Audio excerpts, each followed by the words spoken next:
Good morning, welcome to day 112 of my Munro challenge. Today I'm walking routes number 119 and 121. I'm trying to squeeze 2 days together. It's not in any guidebook, it's something I'm doing myself, so wish me luck. I'm sure they are linkable. 5 Munros, Creag Meagaidh, which is the grey rocky hill, Stob Poite Coire Ardair, which is peak of the point with a high corrie, Creag Meagaidh, which is the crag of the boggy place, Ben Ahuran, which is hill of the rowan, and Ben Chalak, which is hill of the hearth. So I'm parked at Lagan Dam. I'll just show you. This is the dam and a little monument here on the lay-by, and I'm waiting for a lift to take me about 7 miles up the road, where I'm going to start the walk and finish here where the car's parked. So just at this huge car park halfway up the lock, about 7 miles up, and they're about to set off up this track. I'm just looking how grim it looks up above. Hopefully it'll clear up. So we've got 5 to do today. I don't want to do 5 in that gloom. Just for a point of interest, there are public toilets here, and not shown on the map. And it's quite a wide track so far that we're heading up. It feels very touristy at the minute. I'm sure it'll get less touristy as we get higher up. It's quite a nice sight looking at these cliffs. Looking like it might clear up. I'm sure we'll be following them ridges later up there. Our first Munro's to the right though, and it's up in cloud. Very, very well trodden paths, manicured. We're heading up here. Wow, the clouds are clearing. Fingers crossed, eh? We might have a day where we can see something. So I'm going to cut off this path now, and I'm going to cut up this this side. It's pathless, and just make my way to the top up there, because the first Munro's beyond. See Stan looking down at me. I'm saying it's pathless. There's a faint, very faint path. It's like trampled grass, if you like. So definitely people have been up this way before. Very faint though, very steep. So I've got to the top of this bank, and there's a very faint footpath heading up to the top. And this young lady here tells me there was a cairn further down that I missed. So I needn't have gone pathless. But there you go. Stan's found a friend to play with. As we get higher up, it's becoming rockier, as you can see. It's also becoming cloud covered. A quick view of the lock down there. Locking over there. Stands up there waiting. And this little black dog here is called Sky.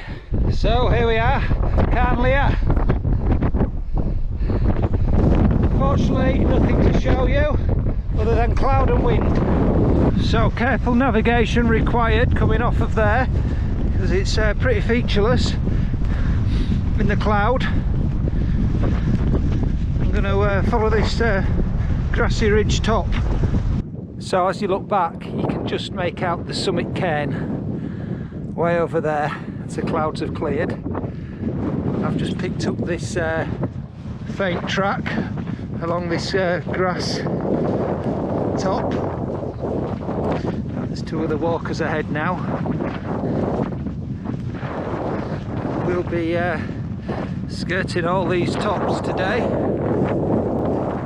That was the top of the first top, and we've got about 4 tops to go over before we get to the next Munro. A little bit of an undulating path, this one. As I said, we've got a number of tops to contend with. There's one here, there's one there. I think the main summit is beyond, up in the clouds still. So we've got sight of this top of the next Munro, I believe that's it there. And in fact, in the distance, I think that's the third Munro.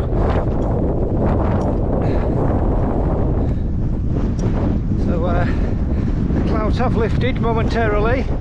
We do have views.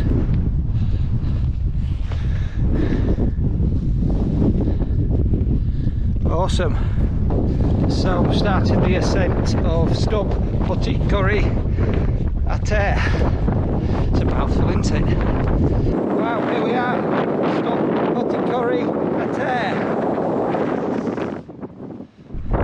So that's the drop down into this Bealac. It's quite steep. We're now climbing up the other side, which is a steady away path. So although this bankside is steep, this path zigzags and winds its way up quite nicely, taking away a lot of the gradient. So as you can see, there's a big cairn there, but I believe the top is beyond that. You can see, and there's a smaller cairn beyond it. So here we are, Creag Meagaidh. Wow.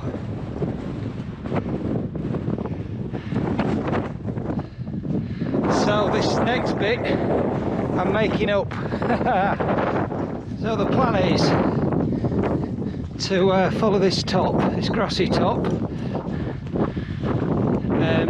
drop down to the Bealac, and you see the grassy bank on the other side, kind of go up there and skirt round and then make your way up to the summit.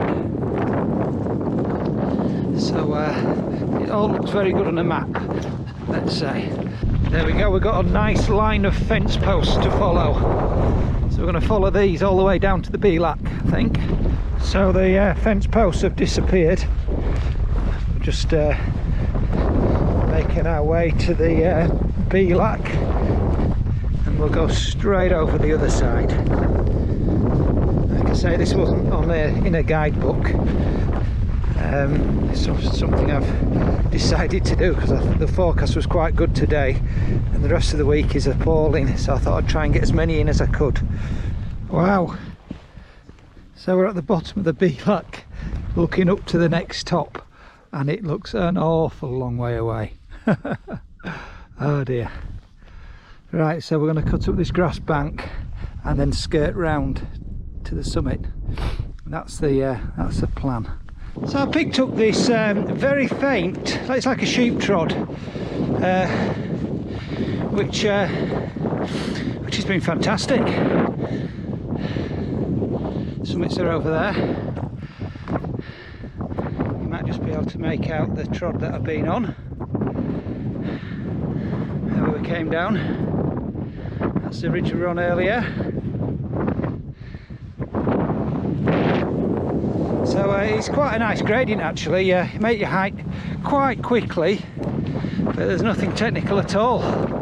So we're at the top, Munro. I thought that was the top over there, but I've just done a quick map check, and that's 3 metres lower than this point here.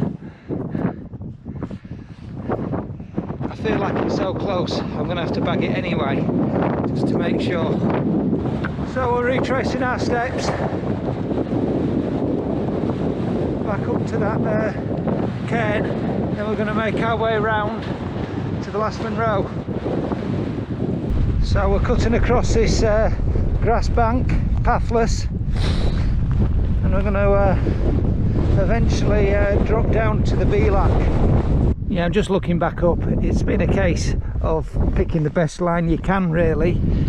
heading down towards that Beelac before we make the ascent of the last Munro. So just looking up towards the summit. We're nearly at the bottom of this squelchy Beelac, so I'm going to head up there to the top of that little shoulder, then hang a left and follow the ridge line to the top. That's my plan, I think. So that's where we came down pathlessly to the Beelac. I've worked my way up to this shoulder and I've found a little path following the ridge. Took some finding, but we've got here, so I'm expecting this to take me all the way to the top, but we'll see. Just looking across at Benahurum. This path has been fabulous, cutting through these rocks and little crags, and been fabulous. Not too far now to the summit. Two cairns. Now this time I think the other one's the top, so I'll go to the other one and announce it as the top, I think. Ben Shalak. Wow. To be honest, now I'm here, the other one looks higher. In fact, I think the other one was the true top. Anyway, we've bagged it either way. So we had been following a faint path off the top, but it soon disappeared in all the rock and whatnot that we've had to walk through. The plan is to drop down to a stalker's path, which is following the side of the burn and the river. So we're going to drop onto that eventually. That's the plan. So there's the burn. I think I'm going to have to ford that later, and there's a stalker's path running alongside it. I've been cutting down diagonally. I'm going to continue the line, so I'll probably meet it near the meanders down there before I get onto the stalker's path. Well, I'm glad I came down that one rather than going up it. That's all I can say. Definitely did this walk the right way around. We're on the stalker's path now, track. I'm going to follow it pretty much back, probably a mile and a half, 2 miles back to the car. So you got to cross this river. So luckily, even though it rained all day yesterday, it's not overly deep, so I've managed to get across with dry feet. I would imagine if it's in spate, you're going to get wet. So we're heading this way. Hi, welcome to day 112 of my Munro challenge. Today I walked two routes, routes number 119 and route number 121. I thought I'd take advantage of the good weather forecast. It's Tuesday the 5th of July. I parked my car at Lagan Dam at the pull-in, and actually got a taxi 7 miles up the road to the next major car park where I started the walk from. Wow, what a fantastic day. It's a massive car park where I started the walk from. There's all sorts going on, wildlife and a bit of a visitor centre. There's toilets. It's a big concern, and all the footpaths were kind of cared for. So you started off on a very major path. Now, funnily enough, I missed a cairn off of this path, but I wasn't really looking for it because I'd spotted what I thought was a path higher up. Now, as it turned out, it was pathless, so I ended up climbing a very steep bank side for quite some time, pathlessly and needlessly, because had I have seen the cairn, then I'm sure I would have had a much easier ascent and easier underfoot as well. Anyway, Carnlia, the first Munro, I was in cloud. It was quite rocky at the top, difficult underfoot, and I didn't really have a view to speak of. So I soon dropped out of the cloud and out of the wind, and you could see the rolling ridge, if you like. There were quite a few tops that you had to hit en route to Stob Poite Coire Ardair. So there were lots and lots of undulations, but it was a good path, and it made for very fast going, I thought. And again, after Stob Poite Coire Ardair, you drop down quite a steep descent into a bielak before you start the ascent, and you can see Creag Meagaidh from miles away, and there's a huge cairn which is quite obvious from a long way away that it's not the top, and the next top is the real top. So it's quite a steep incline out of the bielak until you get to the big grassy top again, and then it's just a steady walk, if you like, to the top and the summit. So I guess the guidebooks had pretty much described how to get to that point. From this point on, I kind of went off piste and made my own way, and it was very, very easy. It's a long grassy descent down a shoulder, be following fence lines, and all the way down to the bielak, no problems whatsoever. And indeed, on the other side, I decided to follow the shoulder and the edge of the ridge towards the top, and it was quite easy going. In fact, I found a faint path on the other side, and very, very, very easy going. So what a great choice. When I did get to the top of Ben Ahuran, I found that there was two tops. Now initially I was heading for the second one, just assuming it was the highest. Now when I got there and checked my map, it turns out the first top was, I think, 3 meters higher, and it was the higher one of the two.